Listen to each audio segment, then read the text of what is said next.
નમસ્કાર દર્શક મિત્રો, આપ નિહાળી રહ્યા છો એસ લાઈવ ન્યૂઝ બુલેટિન. નજર નાખીએ અત્યાર સુધીના મુખ્ય સમાચારો પર. ભાવનગરમાં હોમિયોપેથિક મોબાઈલનું લોકાર્પણ કરતા મનસુખ માંડવિયા.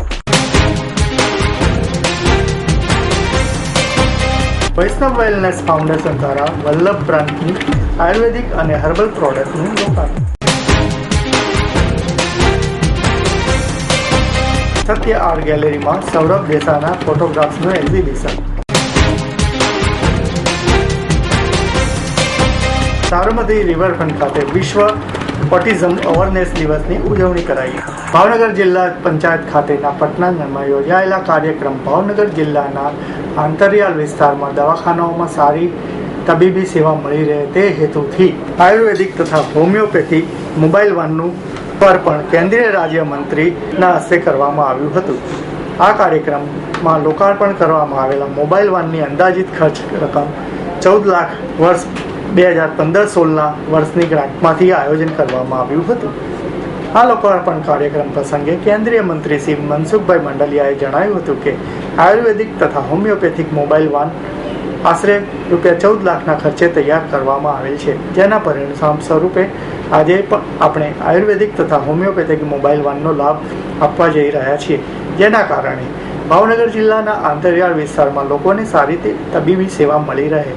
આ કાર્યક્રમને કેન્દ્રીય મંત્રી તથા મહાનુભાવોના હસ્તે દીપ પ્રાગટ્ય કરવામાં આવ્યું હતું અને જણાવ્યું હતું કે આયુર્વેદિક સારવાર એ ભારતમાં નહીં પણ સમગ્ર વિશ્વમાં આનો ઉપયોગ વધ્યો છે. કેન્દ્રીય રાજ્યમંત્રીશ્રી તથા મહાનુભાવોના હસ્તે નાના બાળકોને પોલિયો રસીના ટીપા પીવડાવવામાં આવ્યા હતા. ભાવનગર જિલ્લા પંચાયત ખાતે યોજાયેલ આ કાર્યક્રમમાં કેન્દ્રીય મંત્રીએ મોબાઈલ વાનની રિબિન કાપી લોકાર્પણ કર્યા બાદ આ મોબાઈલ વાનનું નિરીક્ષણ પણ કર્યું હતું અને મોબાઈલ વાનના ફરતા દવાખાનામાં કઈ કઈ સુવિધાઓ છે તેનું પણ નિરીક્ષણ કરી આ ફરતા દવાખાનાનો વધુ ને વધુ લોકોની તબીબી સેવા માટેનો ઉપયોગ કરવા સંબંધિત કર્મચારી અધિકારીઓને અનુરોધ કર્યો હતો.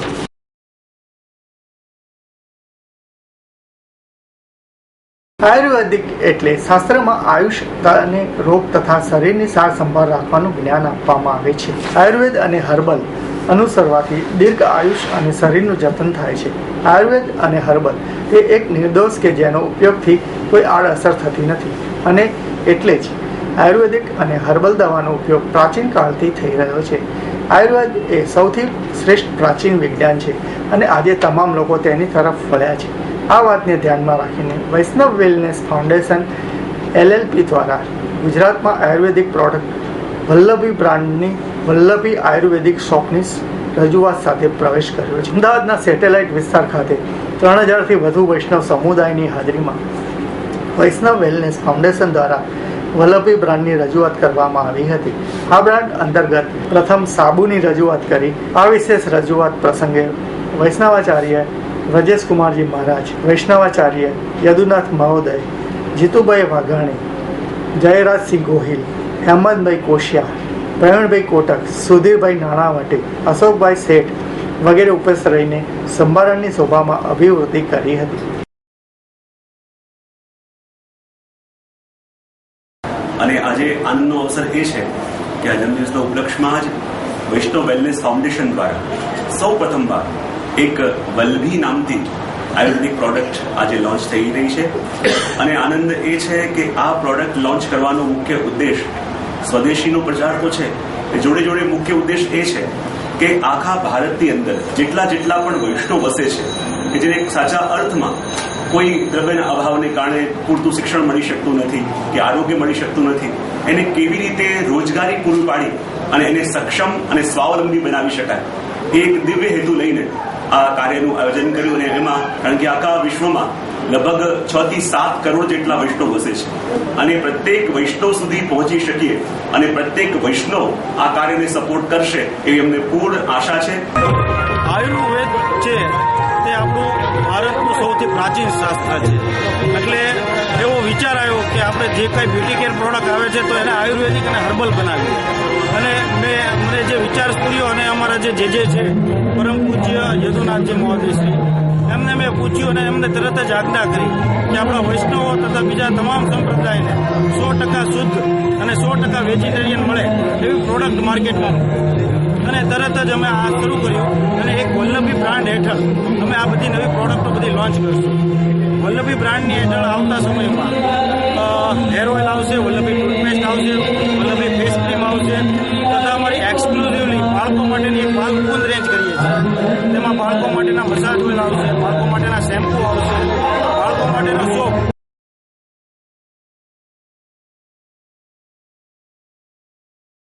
આ શુભ પ્રસંગે વૈષ્ણવ વેલનેસ ફાઉન્ડેશનના કો ફાઉન્ડર ગૌરવ શેઠે જણાવ્યું હતું કે અમે વલ્લભી બ્રાન્ડની રજૂઆત કરતાં ઘણા ખુશ છીએ.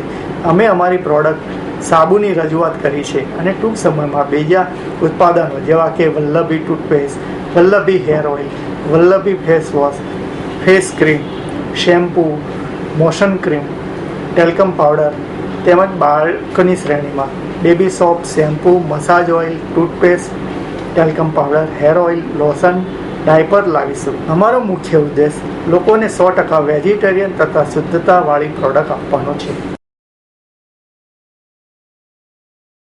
સુરત શ્રી પ્રતિભાશાળી ફોટોગ્રાફર સૌરભ દેસાઈના ફોટોગ્રાફ્સ એક્ઝિબિશન વિઝ્યુઅલ પોર્ટ્રેટ્સનો આરંભ આજે નવજીવન ટ્રસ્ટ સ્થિત સત્ય આર્ટ ગેલેરીમાં થયો હતો. આ પ્રદર્શન 11 એપ્રિલ સુધી બપોરે રાત્રિના 9 કલાક સુધી ખુલ્લું રહેશે. સૌરભ દેસાઈના ફોટોગ્રાફ્સ એક્ઝિબિશનને નવજીવન ટ્રસ્ટના મેનેજિંગ ટ્રસ્ટી વિવેક દેસાઈએ ખુલ્લું મૂક્યું હતું. સૌરભ દેસાઈ દ્વારા લિખિત પુસ્તક visually portrait fine arts natural ફોટોગ્રાફીનું ભૂષમ પંડ્યાના હસ્તે લોકાર્પણ કરવામાં આવ્યું હતું. અને નાનપણથી જ જંગલોમાં ફરવાનો, ટ્રેકિંગ અને માઉન્ટેનિયરિંગનો શોખ હતો. તો ત્યાંથી ફોટોગ્રાફીની શરૂઆત કરી અને સ્કૂલમાં 11-12 ધોરણમાં હતો ત્યાંથી જ કેમેરો લઈને ફોટોગ્રાફ કરતો હતો SLR. ત્યાર પછી એન્જિનિયરિંગ કરીને LNDમાં નોકરી કરી, પણ ફોટોગ્રાફીને અને વાઇલ્ડ લાઈફ અને નેચર ફોટોગ્રાફીને પરમનન્ટ રાખવા માટે હવે મેં મારી એન્જિનિયરિંગની નોકરી છોડી દીધી છે અને હવે માત્ર વાઇલ્ડ લાઈફ અને નેચર ફોટોગ્રાફર તરીકે મારું કામ કરું. નાની મોટી એવી દરેક થઈને 50 જેટલા ફોટોગ્રાફ્સ છે, જેમાં 45 થી 50 ઇંચની પ્રિન્ટનો પણ સમાવેશ થાય છે અને તેની સાથે જ મારી વિઝ્યુઅલ પોએટ્રીઝ નામની કોફી ટેબલ બુકનું પણ અમે લોકો લોન્ચ અહીંયા કરી રહ્યા છીએ. મારી પાછળ જે ફોટોગ્રાફ છે એ ગુડખર અભયારણ્ય જે છે આપણું જે કચ્છનું નાનું રણ છે ત્યાં વાઇલ્ડ સેન્ચુરીમાં પાડવામાં આવ્યો છે અને એ મોસ્ટલી ત્યાંના જે એન્વાયરમેન્ટની જે વાત છે એ આખી આમાં કરવાની ટ્રાય કરી છે મેં કે ભર બપોરે જ્યારે તમને મિરાજ એટલે કે મૃગજળ દેખાતું હોય અને 40-45 ડિગ્રીના તડકામાં જ્યારે ગુડખર કઈ રીતે પોતાનું જીવન કાઢે છે એની સાથે જ અગારિયાઓ પણ કઈ રીતે પોતાનું જીવન કાઢે છે એની એક ઇમ્પ્રેશન બતાવવાની ટ્રાય કરી છે.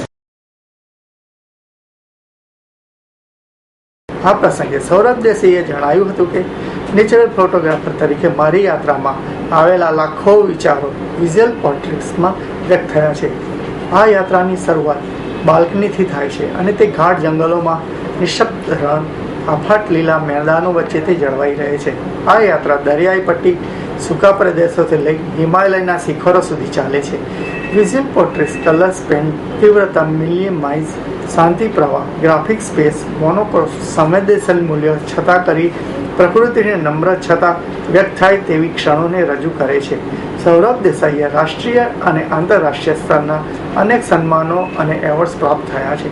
આવા એવોર્ડ્સમાં National Geographic Travvy award, camera picture, American magazine editor choice award, century Asia magazine special motion award વગેરેનો સમાવેશ થાય છે. તેમના ફોટોગ્રાફ વિવિધ રાષ્ટ્રીય આંતરરાષ્ટ્રીય મેગેઝિનમાં પ્રસિદ્ધ થયા છે.